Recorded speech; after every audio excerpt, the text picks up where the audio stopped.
lam arahuma, aku tak pernah melihat mereka. Wala yasummu rihuha, mereka tak bisa mencium bau surga. Jadi mencium surga tak bisa, kemudian masuk surga tak bisa. Kata Nabi dilanjutkan hadis tersebut, ada dua. Yang pertama, rajulun aw rijalun ma'ahum siyatun yadribuna bihan nas. Rajulun, rijalun, pemimpin yang bersama mereka ada kekuasaan, tapi mereka yadribuna bihan nas. Dengan kekuasaan itu mereka menyakiti masyarakat. Dalam hadis, dalam perkataan asarus sahabah, bukan asarus sahabah, asarut tabi'in. Hasan al-Basri pernah berkata dalam satu bait, perkataan beliau begini. Kelak ketika seorang inna asyaddan nas, yang paling kuat menangisnya di akhir zaman itu, seorang pemimpin diberikan kepemimpinan, dianugerahkan. Razaqahumullahul mansibah, yang diberikan mansibah. Mansibah itu kedudukan. Jadi kata Hasan al-Basri, seorang manusia laki-laki yang dianugerahi oleh Allah kedudukan, tapi memanfaatkan kedudukan itu untuk menyiksa, menganiaya rakyat dia. Kata Nabi, kata Hasan al-Basri, mereka adalah orang yang paling keras menangisnya di hari kiamat. Kata Hasan al-Basri. Itu asar tabi'in. Tapi dalam hadis yang lain lagi. Kata Nabi dalam hadis yang lain itu, sittatun yadkhulun nara qabla al-hisab. Pernah saya sampaikan di sini. Kata Nabi, 6 golongan yang masuk neraka tak perlu dihisab. Jadi dia masuk neraka, langsung masuknya. Tak perlu dihisab. Meskipun sebagian ulama bilang hadis ini dhaif. Ada yang mengatakan dhaif jiddan, lemah sekali gitu. Tapi sebagian ulama mengatakan hadis ini dhaif. Terlepas dari persoalan dhaif ataupun dhaif jiddan, kalaupun dia dhaif jiddan, memang tak bisa dijadikan alasan, tetapi bisa diambil faidah. Itu Nabi yang pertama dari 6 tersebut yang masuk neraka sebelum dihisab tadi, tak perlu dihisab tadi, qabla al-hisab. Itu Nabi, al-umara min ba'di bil jur, pemimpin yang zalim setelahku. Jadi pemimpin setelah Nabi melakukan kezaliman, tipu daya, segala macam, penindasan. Mereka ulama bil jur, min ba'di bil jur. Mereka termasuk kategori pemimpin yang zalim. Konsekuensinya apa? Yaitu tadi, dakhalan nar qabla al-hisab, masuk neraka sebelum dan enggak perlu dihisab. Sama istilahnya pengkhianat itu. Jadi ada kalimat khianatun dalam Al-Qur'an. Begitu juga dalam hadis Nabi al-khianah. Khianat itu salah satu sifat daripada manusia munafik. Itu yang paling banyak yang kita temukan di akhir zaman itu. Manusia-manusia munafik itu. Nah, salah satu karakter orang munafik adalah khianatun. Khianat ini itu tidak sesederhana kita maknakan orang yang diberikan amanah tapi dia berkhianat, bukan. Bukan hanya pada aspek kepemimpinan, bukan. Allah anugerahkan kita anak, itu amanah berarti. Kalau kita tak berikan anak itu pendidikan agama yang baik, berarti kita pengkhianat. Itu yang paling sederhana. Bapak ibu dianugerahkan anak. Kalau ada anak bapak ibu yang tidak mengerti agama, berarti bapak ibu pengkhianat. Sebegitunya. Kenapa? Karena dia berkhianat akan amanah Allah dan Rasulullah yang diberikan. Apa amanahnya? Anak.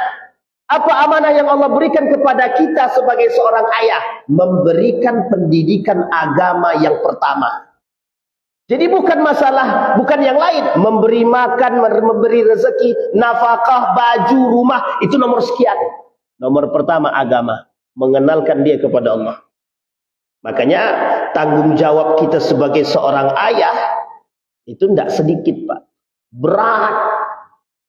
Sudah kau ingatkan anakmu, sudah ya Allah. Bagaimana cara kau mengingatkannya? Nak, solat nak. Habis itu tidak kau ingatkan lagi. Tidak, cukup sekali ya Allah. Oh, tak bisa. Nah, sini. Tarik. Itu pengkhianatnya begitu. Itu pun dianggap pengkhianat. Seorang suami tidak memberikan nafkah kepada istrinya pengkhianat. Karena memang amanahnya begitu. Makanya khianah itu setiap orang di antara kita nih berpotensi menjadi pengkhianat. Sekarang saya tanya sama Bapak Ibu, kita berpeluang, apakah kita berpeluang untuk bermaksiat kepada Allah? Hampir setiap waktu kita punya peluang berkhianat kepada Allah. Makanya kita dituntut setiap waktu untuk bertobat. Ya Allah, ampuni dosa hamba ya Allah. Ya Allah, jika hamba tidak bisa memberikan pendidikan yang baik kepada anak, ya Allah, ampuni dosa hamba ya Allah. Ya Allah, ampuni dosa hamba ya Allah, jika hamba belum mampu memberikan pendidikan yang baik kepada istri hamba ya Allah. Tapi di balik doa tersebut harus ada ikhtiar. Ini istri tak sholat, kita tak berani tegur. Suami tak sholat, kita tak berani tegur. Itu masalah juga. Maka ini poin yang harus kita pelajari bersama. Nah, kembali kepada aspek tadi, khianatun. Nah, karakteristik pemimpin yang zalim itu di dalam Al-Quran banyak. Di dalam hadis Nabi juga banyak sekali. Sampai Nabi bilang di dalam hadisnya itu, kata Nabi, tidak akan terjadi hari kiamat sampai muncul di tengah kalian itu pemimpin yang zalim. Nabi sebut dalam hadis yang lain itu, al-khilafatu min ba'di 30 sanah. Kepemimpinan setelahku itu ada 30 tahun. Setelah Nabi Muhammad 30 tahun. Nah, setelah itu kata Nabi akan muncul mulkun adud, kepemimpinan yang diktator, kata Nabi. Yang zalim, yang jauh dari agama, yang hidupnya bermegah-megahan, yang loyalitasnya terhadap agama tidak baik. Itu Nabi sebutkan itu dalam hadisnya. Mulkun adud. Sekarang pertanyaannya, 30 tahun setelah Nabi, kita urut. Setelah baginda Nabi Muhammad SAW, siapa yang naik setelah itu? Abu Bakrin Siddiq. Berapa tahun Abu Bakar memimpin? Tak lebih, kurang lebih 2 tahun. Yang kedua, Umar bin Al-Khattab. Berapa tahun? Kurang lebih 10 tahun. Sudah berapa tahun, Pak? 12 tahun. Oke? Abu Bakar 2 tahun. Umar bin Khattab berapa tahun? Berapa tahun? 10 tahun. 10 tambah 2, 12 tahun. Utsman bin Affan kurang lebih 12 tahun. Kurang lebih berapa? 12 tahun. 12 tahun ditambah berapa tadi? 12 ditambah 12. 24 tahun. Sisanya untuk siapa? Ali bin Abi Thalib. Ikhtilaf di antara para ulama berapa tahunnya. Ada yang mengatakan 6, ada yang mengatakan 5, ada yang mengatakan 5,5. Tapi kemudian kata baginda Nabi Muhammad SAW dalam hadis tersebut, oleh para ulama pun mengatakan kepemimpinan setelah Ali bin Abi Thalib ada yang disebut dengan kepemimpinan Al-Hasan selama 7 bulan. Maka dikatakan para ulama berapa lama? 30 tahun lebih sedikit. Maka tak salah kalau 30 tahun lebih sedikit. Berarti betul perkataan Nabi, 30 tahun setelah kepemimpinan Nabi. Mulkun adud, kepemimpinan yang zalim, diktator dan lain sebagainya, betul. Dimulai pada masa kepemimpinan Muawiyah ibn Abi Sufyan. Semenjak kepemimpinan Muawiyah bin Sufyan sampailah hari ini, banyak sekali bermunculan pemimpin-pemimpin yang zalim. Ada masa naiknya, ada masa turunnya. Sekarang pertanyaannya, penyebab turunnya apa? Itu dia, kezaliman. Penyebab runtuhnya daulah Islamiyah, kerajaan Islam, kepemimpinan Islam, itu runtuhnya itu disebabkan karena apa? Karena kezaliman, karena kemegahan. At-tanajus fid dunya, berlomba-lomba demi dunia. At-tanajus fil mansibah, berlomba-lomba demi jabatan. Sehingga pada masa Muawiyah ibn Abi Sufyan itu, mulai dari Muawiyah ibn Abi Sufyan sampai runtuhnya Turki Utsmani, itu banyak terjadi gejolak pertempuran antara sesama muslim. Apa penyebabnya? Penyebabnya adalah mansibah, tahta, kedudukan. Apa penyebab yang kedua? Penyebab yang kedua, kekayaan, bermegah-megah. Sampai dikatakan di dalam Al-Quran itu, salah satu penyebab satu kaum dihancurkan oleh Allah itu disebabkan karena mereka bermegah-megahan, lupa akan janjinya kepada Allah dan lupa akan ketaatannya kepada Allah. Jadi kalau kita lihatkan kondisi itu dan kita konversikan dengan ayat dan kejadian sejarah, kita ini berada di ambang kehancuran. Bukan di ambang sebenarnya, hampir mau hancur. Makanya Islam sekarang ini agak aneh sedikit. Sudah diambang kehancuran, masih banyak manusia-manusia yang sesat-sesat menyesatkan itu. Aliran-aliran bermunculan tapi aneh-aneh. Banyak tuh. Sebabnya itu dia. Makanya Bapak Ibu sekalian yang berbahagia, kata baginda Nabi Muhammad SAW itu, tidak akan terjadi hari kiamat sampai kalian akan melihat pemimpin yang zalim. Bukan satu, tapi di mana-mana. Ini kalau kita sebutkan di Indonesia saja sudah cukup lah. Apalagi di negara-negara asing banyak sekali. Dan itu kita temukan. Apakah itu pertanda? Sebenarnya bukan pertanda. Hanya saja menunjukkan kepada manusia, ini loh karakteristiknya, ini loh hadisnya. Artinya apa? Anda berada di akhir zaman. Artinya apa? Kalau sudah berada di akhir zaman, yang selamat itu cuma satu. Yang betul-betul berpegang teguh dengan keimanan. Bukan yang berkhianat, bukan yang munafik, bukan yang kafir. Dan bukan yang fasik. Tapi yang beriman. Yang betul-betul beriman. Nah, mencari manusia yang benar-benar beriman di akhir zaman itu yang susah. Sulit. Kadang-kadang di antara kita saja ada manusia yang bermuka dua. Depan awak baik, di belakang awak dikata-katanya kita. Itu ada gak? Ada, banyak. Makanya kecenderungan pengkhianatan itu bisa kita temukan dalam urusan dunia. Dalam urusan agama mungkin tak terlalu, tapi dalam urusan dunia banyak kita temukan manusia-manusia yang bermuka dua, pengkhianat. Itu banyak. Kayaknya bahasa pengkhianat itu agak-agak gimana begitu, tapi memang begitu keadaan. Baik, kita kembalikan poin tadi. Nah, pemimpin yang zalim. Di dalam satu diskusi Nabi dengan iblis itu, kata Nabi, man rufaqa'uka min ummati. Siapa kawan kalian, kata Nabi kepada iblis, siapa kawanmu nanti di hari kiamat? Yaumal qiyamati min ummati, dari umatku, kata Nabi. Iblis jawab, hum asara, mereka ada 10, kata dia. Nomor 1, as-sultanul jur, pemimpin yang zalim. Jadi pemimpin yang zalim ni memang masalah nih. Masalah betul. Memang betul-betul kita berada di akhir zaman ketika kita bertemu dengan pemimpin-pemimpin yang zalim. Nah, sekarang kita lihat apa karakteristik pemimpin yang zalim. Satu sudah kita sampaikan, pemimpin yang dengan kekuasaan yang dia berikan menyiksa, menindas dan lain sebagainya. Yang ditindas siapa? Rakyat. Sehingga ada bahasa begini dalam hadis Nabi itu. Kata Nabi, kelak di akhir zaman itu al-qawiyyu ya'kulud dha'if. Al-qawiyyu ya'kulud dha'if. Orang kuat memakan yang lemah.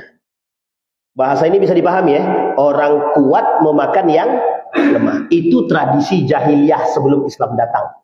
Nah, sekarang kalau yang melakukan umat muslim berarti lebih jahiliyah daripada orang jahiliyah itu sendiri. Sebelum Islam datang, karakter sifat ini, orang kuat memakan yang lemah, itu dipakai oleh manusia jahiliyah sebelum Islam datang. Lah sekarang ada orang kuat, orang kaya, berkuasa, memakan yang lemah, dan dia muslim, berarti lebih parah mana? Lebih jahiliyah mana? Yang sekarang atau yang sebelumnya? Yang sekarang. Dulu Islam belum ada, sekarang Islam ada. Makanya mohon maaf, kalau kita katakan ada pemimpin yang zalim, korup, yang kuat memakan yang lemah, mereka jahiliyah terlambat sebenarnya. Jahiliyahnya terlambat. Tapi keterlambatan mereka menjadi jahiliyah adalah tanda, kata Nabi. Tanda kembalinya masa jahiliyah yang dulu ke sekarang. Karena kalian akan menempuh akhir zaman, kata Nabi.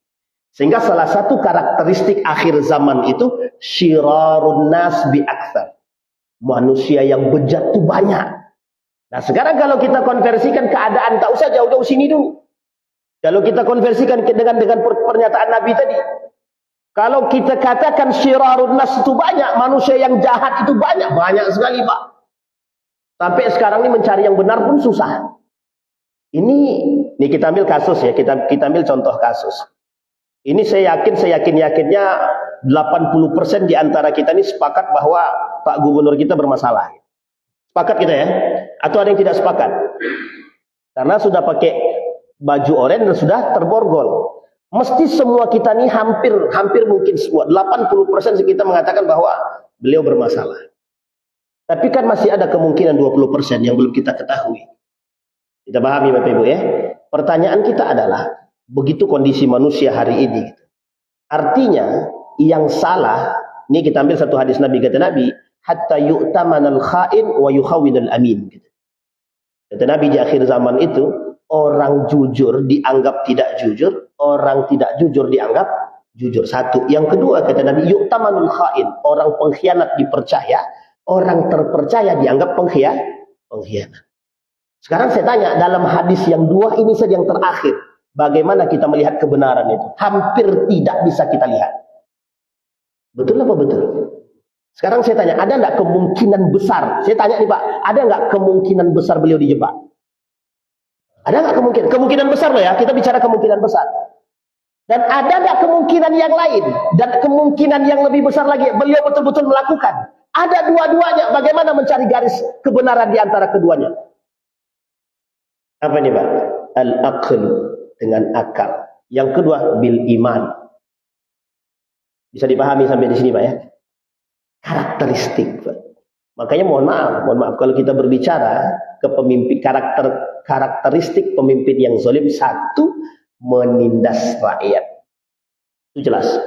Bagaimana cara mereka menindas rakyat? Satu, dibuat kebijakan yang pro ke pemerintah tapi tidak pro ke rakyat. Apa contohnya? Banyak. Pajak.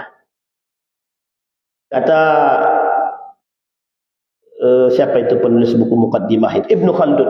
Kata Ibnu Khaldun begini, kalau pemimpin pemerintah sudah sering atau mengangkat pajak untuk rakyatnya, itu salah satu tanda kehancuran satu kaum. Jadi satu kaum itu, satu negeri itu, tanda kehancurannya kalau pemerintahnya mengambil pajak dari rakyat besar-besaran. Kira-kira udah masuk di negara kita atau belum ini? Belum ya? Mudah-mudahan belum lah kan begitu. Tapi kalau sudah ya pandai-pandai lah kan.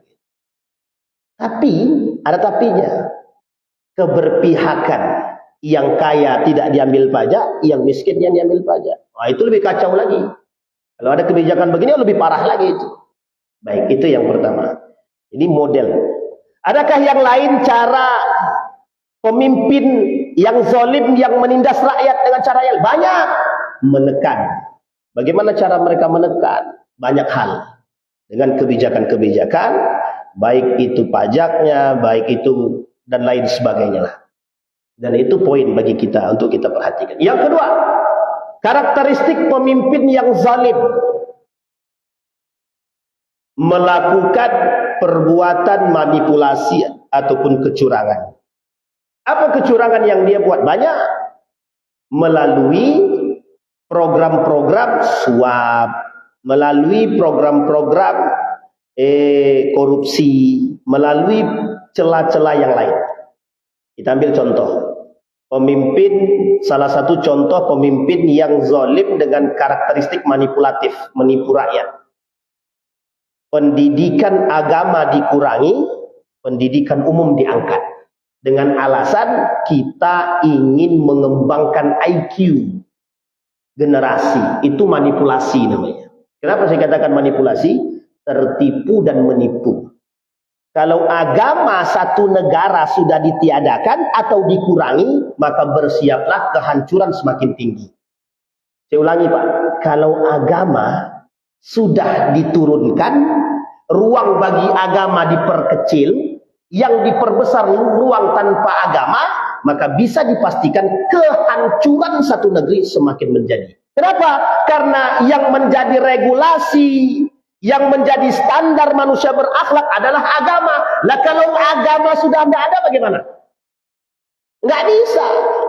Orang yang beragama saja masih terjerumus dalam akhlak yang hancur. Apalagi kalau orang tidak beragama. Makin parah.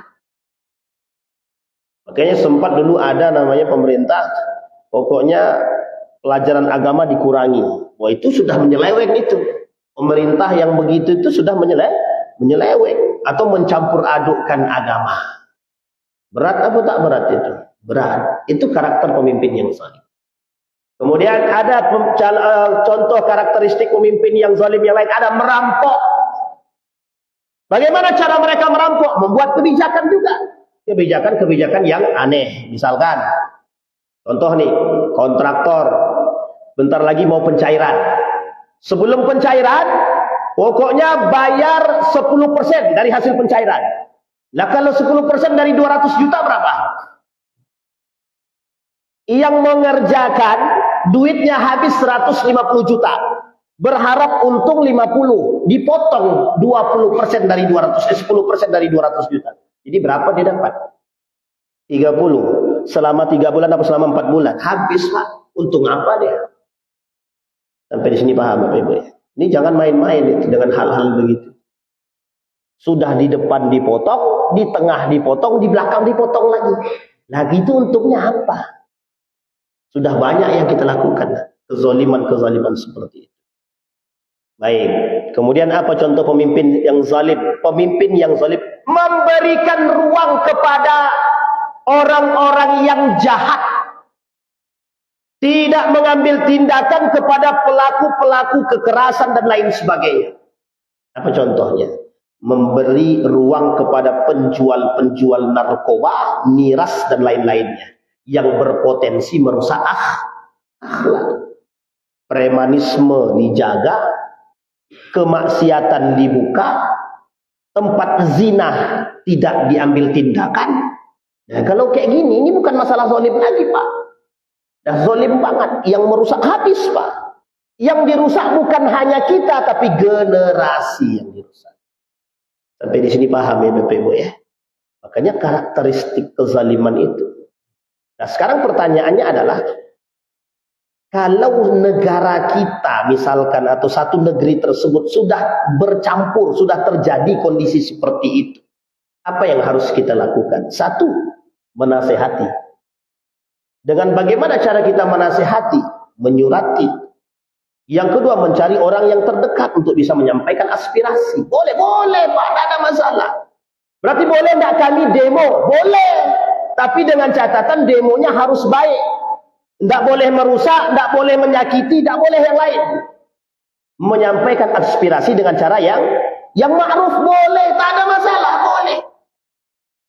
Itu menyampaikan aspirasi. Yang ketiga, melawan kebijakan-kebijakan yang nggak benar boleh Kak? Sejauh kita tidak merusak dibenarkan. Tidak ada masalah. Jadi itu penting Pak. Baik, apa yang harus kembali kita lakukan? Kalau semua ini kita sudah lakukan dan kita tak berhasil, ada poin penting kata baginda Nabi yang harus Anda lakukan. Bertahan pada komitmen Anda atau beruzlah. Paham maksudnya beruzlah di sini? Kalau Anda masih ingin tetap bersama, silahkan. Tapi jangan terpengaruh. Atau yang kedua, Anda mencari tempat yang lebih baik bagi dirimu, tak terpengaruh dengan kondisi. Artinya bahasa lainnya uzlah. Berarti kami harus pindah negara Pak Ustaz? Tak harus. Pindah aja ke desa, tidak mau ikut campur, pokok cari aman. Itulah yang dilakukan oleh sebagian para sahabat Nabi. Contoh Ibnu Zubair, contoh Ibnu Umar, contoh Abdullah bin Umar. Abdullah bin Umar dalam kondisi kekacauan yang dilakukan oleh Yazid ibn Muawiyah, dia lebih condong untuk berzuhud, meninggalkan dunia dan mendekatkan diri kepada Allah. Yang kedua, Ibnu Zubair pada masa kekacauan yang sama, dari Madinah dia pindah ke Mekah. Tapi di akhir kepemimpinan masa Yazid bin Muawiyah yang terkenal akan kefasikan dan kecurangan dan kezalimannya, Ibnu Zubair melawan dengan membangun negara, dengan membangun kerajaan, komunitas kecil untuk menghancurkan Yazid bin Muawiyah yang pada akhirnya dalam kepemimpinannya Ibnu Zubair berhasil menghancurkan dan membunuh al-bojo daripada Yazid bin Muawiyah yang ketika itu hendak menyerang Mekah, habis menghancurkan kota Madinah. Pada masa itu sudah terjadi, dan itu perang saudara. Apa yang mereka lakukan? Yazid bin Muawiyah melalui tangan kanannya Muslim ibn Uqbah menghancurkan semua wanita-wanita, harta-harta yang ada di Madinah. Apa alasannya? Karena mereka tidak mau berbaiat kepada Yazid bin Muawiyah. Apa yang dilakukan oleh Muslim ibn Uqbah? Memperkosa perempuan-perempuan di sana, merampas harta-harta rakyat yang di sana, mereka hancurkan kota Madinah itu. Yang tidak mau berbaiat kepada Yazid bin Muawiyah. Selesai itu fatwa-fatwa yang nyeleneh mereka sudah buat, mereka pindah ingin menghancurkan kota Mekah. Karena di Mekah mereka tidak mau berbaiat juga kepada Yazid bin Muawiyah. Akhirnya Ibnu Zubair mengambil tindakan untuk melawan daripada kezaliman yang dilakukan oleh Yazid bin Muawiyah. Akhirnya apa? Yazid bin Muawiyah terbunuh, Muslim bin Ubah juga hancur. Sampai di sini paham ya? Ini poin kita. Nah, jadi Bapak Ibu sekalian yang berbahagia, kondisi itu kata Nabi setelah kepemimpinan baginda Nabi Muhammad sallallahu alaihi wasallam. Makanya Nabi sebut dalam hadisnya al-umara'u min ba'di, kepemimpinan setelahku bil jur, mereka penuh dengan kezaliman. Baik. Nah, masalahnya Ustaz, kita tahu calon pemimpin ini zalim, tapi masih juga kita pilih juga. Makanya ada perkataan, apa perkataannya? Pemimpin yang zalim itu cerminan daripada rakyatnya. Jadi yang memilih yang zalim siapa? Mesti pelaku kezaliman juga. Sekarang saya tanya, betul apa tak betul? Ya pandai-pandai sajalah.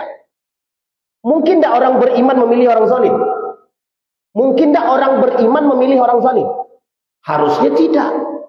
Orang beriman mesti memilihnya orang beriman. Lah sudah tahu calonnya adalah para koruptor semua. Lah kok yang dipilih koruptor ya nikmati. Tidak usah mencela di belakang, nggak perlu. Kenapa tidak perlu? Kita yang salah karena kita yang milih. Maka kata para ulama, pemimpin itu cerminan rakyatnya. Berarti Ustaz menyalahkan rakyatnya? Tidak seutuhnya. Berarti kalau tidak seutuhnya ada peluang? Ada.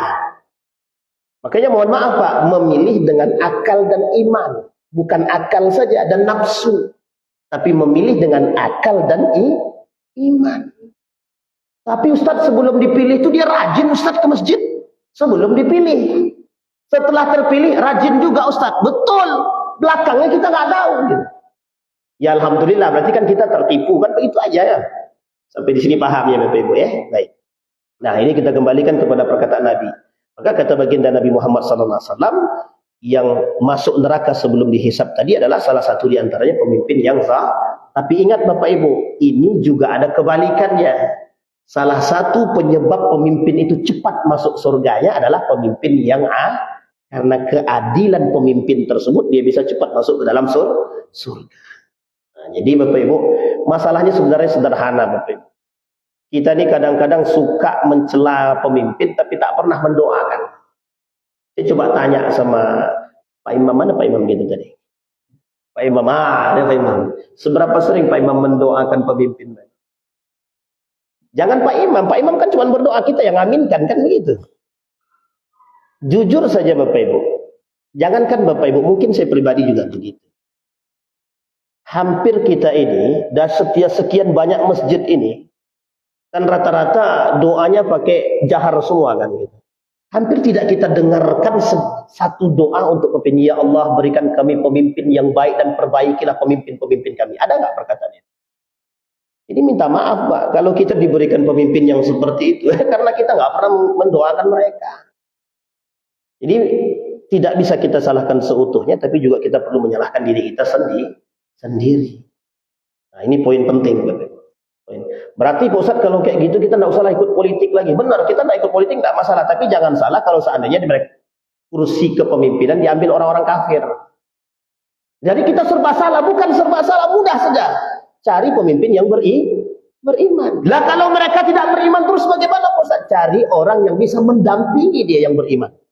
Harus begitu, harus. Ini bukan penyesalan ya, bukan. Sampai di sini paham ya Bapak Ibu ya. Ini poin penting. Maka kata Nabi, apa yang menyebabkan para pemimpin itu terjebak dalam kezaliman? Satu, ittiba'ul hawa, mempertuhankan hawa nafsu. Oke, ini yang pertama. Yang kedua, serakah dan rakus dan tamak. Yang ketiga, kesombongan. Yang keempat, kedengkian. Kita urat dari yang pertama. Yang pertama tadi apa Bapak Ibu? Ittiba'ul hawa. Apa itu ittiba'ul hawa? Mengikuti hawa nafsu. Allah sebut dalam Al-Quran. Kata Allah dalam Al-Quran itu begini. Dalam Al-Quran itu kata Allah, afara'aita manittakhadha ilahahu hawahu. Lah kalian akan melihat pemimpin-pemimpin yang mempertuhankan, mereka-mereka yang mempertuhankan hawa nafsu. Makanya Bapak Ibu, kita berpakai akal sehat sekarang. Kita pakai akal sehat. Kita bicara dengan akal dan iman ya. Kita dalam kondisi berbicara dengan akal dan iman. Kita ambil contoh Qarun lah. Kalau kita ambil contoh yang terjadi agak-agak sedih juga kita. Tak usahlah, siapa namanya yang Nazarudin misalnya. Nazarudin. Hidup sudah mewah. Kenapa dia masih korupsi? Ya benar Pak. Hidup mewah, mobil punya, rumah ada lebih dari satu, istri cantik. Pertanyaan saya sederhana, mengapa mereka masih korupsi? Contoh, anggota-anggota dewan yang terindikasi korupsi misalkan, atau pemimpin-pemimpin yang terindikasi korupsi misalkan. Pertanyaan pertama, kira-kira mereka kaya nggak? Punya mobil nggak? Punya rumah nggak? Punya istri nggak? Bahkan mohon maaf kadang-kadang istrinya satu ya. Istrinya satu, mungkin ada yang lebih dua juga ya. Satu, rumahnya kadang dua, mobilnya kadang tiga. Setiap anak punya mobil. Anaknya tiga, semua mobil satu-satu. Termasuk dia suami istri mobil satu-satu. Berarti berapa? 3 tambah 2. 5. Setiap anak punya rumah-rumah. Satu, anaknya 3 orang, 1, 2, 3. Setiap anak dibelikan rumah. Dibelikan mobil. Pertanyaannya, mengapa kok masih korupsi? Kenapa tuh? Serakah, rakus, tamak, apa lagi? Kikir, ya itulah pokoknya. Itu yang pertama. Yang kedua, bakhil, pelit, kedekut jadi satu, sampai dia. Yang kedua, yang menjadi perhatian kita hari ini itu, korupsi itu adalah tradisi. Korupsi itu adalah tradisi. Sekarang pernah enggak terbayang oleh kita, mohon maaf ya khusus untuk Riau, pernah enggak terbayang sama kita? 1, 2, 3, 4 dah masuk penjara gubernur kita. Cuma satu gubernur kita yang enggak masuk penjara. Yang original gubernur ya, yang tak masuk penjara. Siapa itu? Cuma itu doang. Yang lain, oke, kita berdoa semoga beliau ya Allah berikan keajaiban yang terakhir ini. Allah berikan keajaiban. Siapa yang tak masuk penjara? Tahu, hampir semua masuk kan? Saleh Yazid, Rusli Zainal, Anas Makmun. Pak itu tidak tuh. Yang sebelum ini yang tidak. Pak Samsuar. Ala yang terakhir. Makanya kita bermunajat kepada Allah, semoga ada keajaiban. Kita sederhana Pak. Yang berlalu itu kita lihatlah. Kaya Pak. Apa yang tidak mereka punya? Punya semua Pak. Tapi mengapa?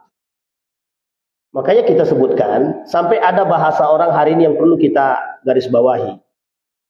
Korupsi itu adalah tradisi. Yang kedua, korupsi itu adalah hal yang biasa. Ini yang merusak tuh yang kayak gini, kata-kata yang begini nih yang merusak. Akhirnya betul-betul menjadi sebuah tradisi. Makanya mohon maaf Pak, memang ada yang mengatakan, tapi saya katakan itu kurang tepat itu. Ada media yang mengatakan Riau ini nomor 1 terkorup di Indonesia. Kan kacau itu. Tapi mudah-mudahan orang yang media tersebut itu dia diberikan hidayah sampai dia mengetahui kebenarannya. Kalau ternyata betul memang itu memanglah kacau kita. Baik, jadi jangan sampai, mohon maaf, ini karena kata-kata juga tradisi. Kata-kata juga lingkungan. Nah ini poin penting Pak. Kadang-kadang kita perlu mencari kawan yang baik. Kalau kita jahat, ya jangan berkawan dengan yang jahat. Kita jahat, ya berkawan dengan yang baik. Cuma ada 2 kemungkinan, kita jadi baik atau orang itu jadi jahat. Cuma itu kemungkinannya. Maka kemungkinan mana yang paling kuat? Seharusnya kalau kita ingin menjadi manusia yang lebih baik, maka kita harus berkawan dengan orang yang baik, bukan berkawan dengan orang yang jahat. Kalau jahat dengan jahat makin jadi Pak. Kapan baiknya? Sampai di sini bisa dipahami Bapak. Sekarang kita lihat. Apakah perbuatan ini bagian daripada kezaliman? Ya. Perbuatan seperti ini bagian daripada kezaliman. Apa kata Nabi dalam hadisnya? Ittaquz zulma fa inna zulma zulumatin yaumal qiyamah. Orang-orang yang beriman, jauhi oleh kalian itu kezaliman. Sesungguhnya kezaliman itu membuat gelap tempatmu kelak di hari kiamat. Sekarang kita lihat apa konsekuensi dari orang yang melakukan kezaliman, termasuk korupsi tadi. Atau kita merujuk kepada pemahaman Said Agil Sirat. Kata Said Agil Sirat, koruptor itu enggak usah, jenazahnya enggak usah disolatkan. Tapi kalau orang awam mau solatkan silahkan. Tapi orang alim enggak usah mensolatkan. Karena Nabi pernah tidak mensolatkan orang-orang yang korup. Pernah ada seorang sahabat Nabi yang mengambil harta rampasan, dikorupsinya harta rampasan itu. Satu ketika dia meninggal, sahabat kemudian melakukan atau mensolatinya. Sahabat tanya kepada Nabi, kenapa engkau tak mensolatkan? Dijawab sama Nabi, aku tak mau mensolatkan, dia korupsi. Apa yang dikorupsi? Harta rampasan. Dan itu Nabi yang melakukan. Makanya Nabi mengatakan, jangan mensolat. Nabi tidak mensolatkan jenazah orang-orang yang korup. Termasuk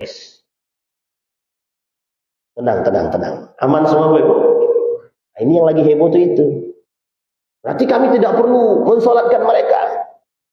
Ya, yang mau solatkan silahkan.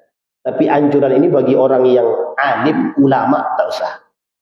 Tidak usah mensolatkan. Apa kata Allah di dalam Al-Quran dalam surat Saba?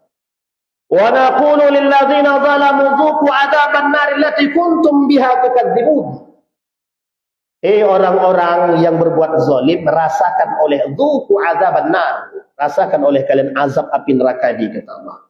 Allati kuntum biha tukadzibun, yang kalian dustakan. Coba Bapak Ibu, kan pernah kita sampaikan di sini. Terbayang enggak sama kita? Harta yang dikorupsikan ini, itu hak siapa? Ya kalau cuma satu orang. Haknya satu manusia. Kita tinggal datang kepada manusia itu kalau kita tahu dan kita minta maaf. Dan kalau dia memaafkan, selesai urusan kita di dunia, tinggal kita berminta maaf kepada Allah. Allah terima taubat kita. Nah kalau yang dikorupsi ini, rakyatnya anggaplah 10 orang. Gimana pertanggungjawabannya? Datangin satu-satu. Satu orang dah meninggal. Tetap di hari kiamat diperhitungkan. Yang 9 sudah minta maaf kita dan dimaafkan. Tinggal yang satu karena sudah mati dia. Sudah meninggal. Kapan diperhitungkan di hari kiamat? Nah, coba bayangkan kalau yang korupsinya 928 triliun itu. Itu berapa banyak manusia yang bakal menjadi saksi di hari kiamat? Dan kami bersaksi, semua bersaksi Pak. Coba bayangkan. Tapi apakah mereka yakin dengan azab itu? Tidak. Itu yang mereka dustakan hari ini. Kenapa mereka mendustakan azab Allah itu? Karena mereka tidak beriman. Maka sederhana kita katakan yang korup tidak beriman. Tidak mungkin orang beriman itu korup. Tidak mungkin orang beriman itu berbuat zalim. Tidak mungkin Pak. Bahasa sederhananya tidak mungkin orang beriman itu menyakiti sesama muslim. Itu poin penting bagi kita.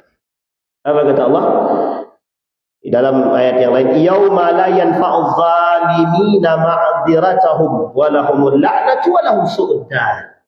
Allah, hari ketika permintaan maaf tidak berguna bagi mereka orang-orang yang zalim, dan mereka mendapatkan laknat dari Allah dan tempat tinggal yang buruk bagi mereka. Yang kayak gini-gini mereka dustakan. Itu salah siapa? Salah kita juga. Salah para dai ini. Yang disampaikan itu sholatlah dengan cara yang baik, raihlah pahala dengan tahajud. Itu doang yang kita sampaikan. Karena kita jarang menyampaikan, memberikan rasa takut kepada para pemimpin dengan api neraka, sehingga mereka nggak takut dengan api neraka itu. Yang selama ini kita dengar dari masjid ke masjid, sholatlah tahajud yang baik, jadilah laki-laki sejati. Benar, baik, penting. Tapi di balik itu juga penting kita sampaikan neraka itu pedih, agar mereka yakin, meyakini adanya azab api neraka, sehingga orang takut Pak melakukan perbuatan zalim. Nah sekarang kezaliman itu seperti mainan, seolah-olah mereka tidak takut dengan Tuhan. Itu yang kita sebut dengan pengkhianatan terhadap Allah dan Rasulnya. Nah orang yang melakukan maksiat, korupsi, zalim terhadap sesama manusia, apa yang ada dalam diri mereka? Mereka berkhianat kepada Allah dan Rasulullah. Itu yang paling penting. Maka Bapak Ibu, kalau kita kembalikan pada poin khusus pengkhianatan, bagian daripada karakteristik manusia munafik. Sekarang pertanyaannya, di mana tempatnya kaum munafik itu? Su'uddar, di mana itu? Neraka jahanam. Neraka aja. Bahkan di dalam Al-Quran itu ada, saya lupa ayatnya. Apa kata Allah dalam Al-Quran itu? Orang yang melakukan kezaliman dan merugikan khalayak banyak, masyarakat, ketika dia mati, jangan disolatkan. Dibuang, jenazahnya dibuang atau disalib. Dia ngomong Allah dalam Al-Quran itu. Coba bayangkan. Dari mana Ustaz dapatkan pernyataan tersebut? Dari Said Agil Sirat. Profesor Dr. Ki Haji Said Agil Sirat. Beliau menyampaikan terang-terangan kepada Profesor Mahfud MD. Apa kata beliau? Nggak usah solatkan jenazah koruptor itu. Dan itu kata beliau adalah hasil bahsul masail. Dari Nahdlatul Ulama. Coba bayangkan. Sebegitunya. Itu pun tidak ditakuti. Karena apa? Yang menjadi ketakutan manusia hari ini adalah ancaman dunia. Itu pun tidak mereka takuti. Tidak apa-apa kami masuk penjara, tidak apa-apa. Yang penting anak-anak isi kami. Korupsi 1 triliun yang ditarik 500 juta, maaf 500 miliar. Nah 500 miliarnya lagi. Mau kami tinggalkan anak istri kami, 7 turunan pun tidak akan miskin, Ustaz. Betul memang. Makanya bagi mereka tidak apa-apa kami di penjara. Tapi coba mohon maaf dimiskinkan mereka. Masih berpikir nggak mereka untuk korupsi? Dimiskinkan. Yang koruptor ini dimiskinkan. Yang kedua dibunuh, ditembak mati, digantung. Ada nggak mereka berpikir untuk ini? Nggak usah jauh-jauh, terlalu jauh, betul, terlalu jauh. Kita kembalikan kepada hukum Islam, potong tangannya. Masih mau mencuri nggak? Nggak akan. Kita berlemah lembut dengan hukuman. Apalagi mohon maaf, ada unsur jual beli hukuman. Yang kaya dia korupsi 1 triliun, dia bisa suap 200 miliar, selesai. Kalau cuma 200 miliar, dia masih sisa 800 miliar. Dari 1 triliun. Nggak usah jauh-jauh 100 miliar aja. Masih penting. 100 miliar dia bayar, mohon maaf dia suap 1 miliar. Masih bisa nggak? Masih bersisa nggak? Masih bersisa. 99 miliar. 99 miliar biasa untuk apa? Berapa turunan? Insya Allah 3 turunan tidak akan miskin-miskin. Benar. Itu 9 miliar kalau dalam bentuk uang. Kalau dibelikannya kepada, mohon maaf, dibelikannya kepada, diinvestasikannya. Pada rumah misalkan, dibelikannya 10 rumah. Gitu. Dikontrakkannya, kan lumayan tuh. Sampai kapan dia miskin? Wallahu a'lam bissawab. Sampai di sini bisa dipahami Bapak Ibu. Ketidaktakutan mereka, para pemimpin, dan kita semua, bukan hanya pemimpin saja. Kita semua. Ketidaktakutan kita terhadap ancaman yang Allah berikan karena tidak nampak, sehingga membuat kita tidak takut dengan ancaman Allah. Tapi mohon maaf, coba Allah bayangkan seandainya Allah tunjukkan kemurkaannya, yang korupsi langsung ditabrak. Misalkan sekarat dia, kira-kira besok mau enggak dia korupsi lagi? Tidak akan. Jadi perlu sesekali efek jerah. Nah ya kalau seandainya cuma masuk penjara, ditargetkan 5 tahun penjara, dapat 1 tahun keringanan, tinggal 4 tahun, dibayar 1 tahun, tinggal 3 tahun, dibayar setahun, tinggal 2 tahun. Nah itulah yang dikerjakannya. Kalau sempat 1 tahun itu 100 juta, kalau dia punya 1 miliar, selesai Pak. Makanya mohon maaf, nenek-nenek maling ayam 5 tahun penjara, koruptor 1 miliar 1 tahun penjara. Bapak Ibu bisa paham maksud kalimat ini ya? Baik, maka apa yang harus terakhir sebelum saya tutup? Apa yang harus kita lakukan sebagai seorang mukmin? 1, hati-hati dengan dunia. Sesungguhnya dunia ini yaghurruk, menipumu. Yang kedua, ittaquz zulma, jauhi kezaliman. Yang ketiga, ittaqullaha haitsuma kunta, bertakwalah dimanapun engkau berada, dan takutlah dengan azabnya Allah. Yang keempat, muasyarah dengan baik, Pak. Bermuasyarahlah kita dengan baik sesama kita, Pak. Mohon maaf, Pak. Mohon maaf, Bapak Ibu. Kita menyakiti satu hati manusia, tidak akan enak hidup kita di neraka, Pak. Tidak bisa. Tidak usah bermimpi masuk surga kalau masih ada satu hati manusia yang tersakiti. Tidak usah mimpi. Karena kalau ada satu manusia yang terzalimi oleh kita, menjadi penghalang bagi kita untuk masuk ke dalam surga, sekalipun ahli tahajud. Sekalipun ahli tahajud. Bisa dipahami Bapak Ibu ya? Baik, saya kira itu saja, mudah-mudahan ada manfaat bagi kita semua. Mudah-mudahan